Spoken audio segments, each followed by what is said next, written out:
This is Engineer Faisal Ijaz. Hope you will be fine.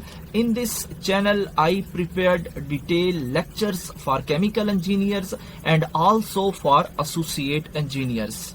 In this channel, you will find playlists of different engineering subjects which will help you in your study, in your interviews and also during your professional industrial life.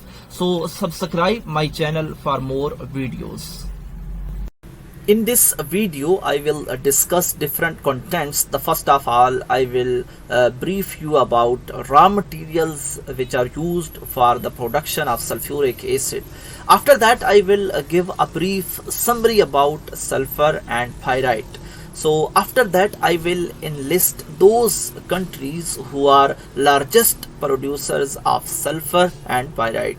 At end, I will briefly explain process flow diagram. Through this process flow diagram, I will explain how pyrite convert into sulfuric acid. For the production of sulfuric acid, two types of raw material are used. The first one is sulfur and the second one is pyrite. Sulfur is a pure sulfur and the pyrite is a ore which have also other valuable elements. Now I present a brief summary about these two. So the sulfur is more expensive than pyrite, but pyrite is a cheap element. So sulfur have ability to direct combine with almost all type of elements except gold, platinum and noble gases. So pyrite is a mineral having formula FeS2, and also pyrite mineral have abundance of sulfide. So what is sulfide? Sulfide is a compound having one or more than one S2 negative ions. Pure iron pyrite contain 53% sulfur, but after mining and beneficiation process. But most commercial grades of pyrites have normally 40 to 50% sulfur. So the most common valuable elements are also associated with iron pyrite like copper, lead, zinc, but many other elements are also attached with this iron pyrite. During recovery of sulfur from iron pyrite, we also recover metals or iron from that deposits. So that process become economical when that pyrite have a relatively rich amount of copper or other valuable metals. During recovery of sulfur, we also recover valuable elements and residue which after treatment used as raw material for steel industry.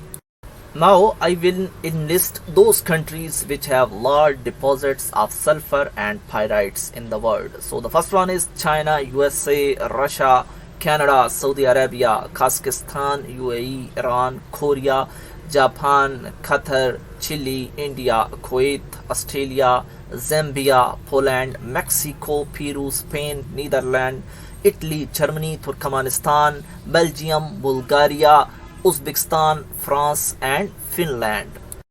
I will briefly explain the production of sulfuric acid from iron pyrite. So here is a raw material in storage section.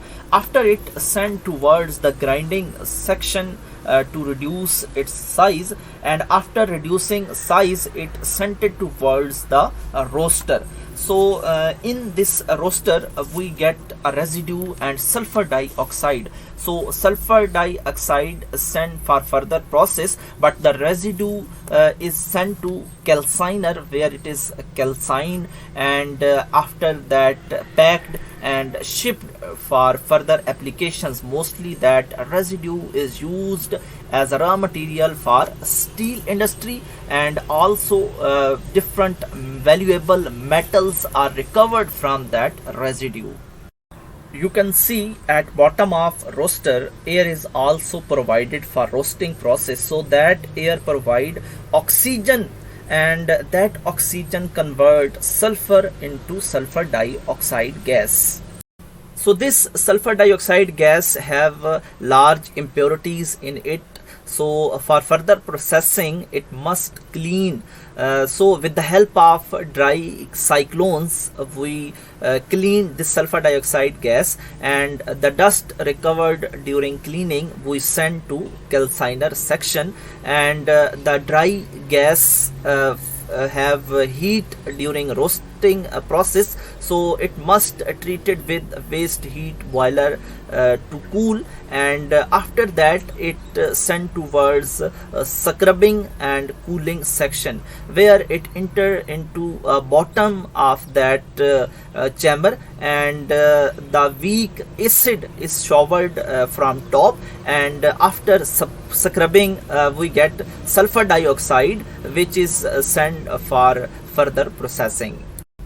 After scrubbing, sulfur dioxide gas got moisture contents, which must removed in a drying tower. Here you can see drying tower, as here a strong H2SO4 countercurrently react with this gas. It's mean both are contact with each other in opposite direction, so it's counter current reaction. So as you know that sulfuric acid is a hygroscopic element and it absorbs moisture, so here we got a dry sulfur dioxide gas for further processing.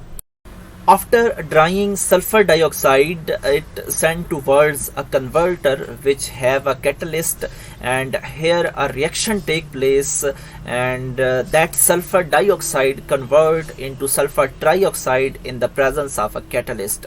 So that sulfur trioxide send into next section, which is absorption tower, and in that absorption tower also counter current reaction take place, as from bottom we enter SO3 gas, and from top we enter strong sulfuric acid, and the reaction take place in opposite direction, so we get strong sulfuric acid.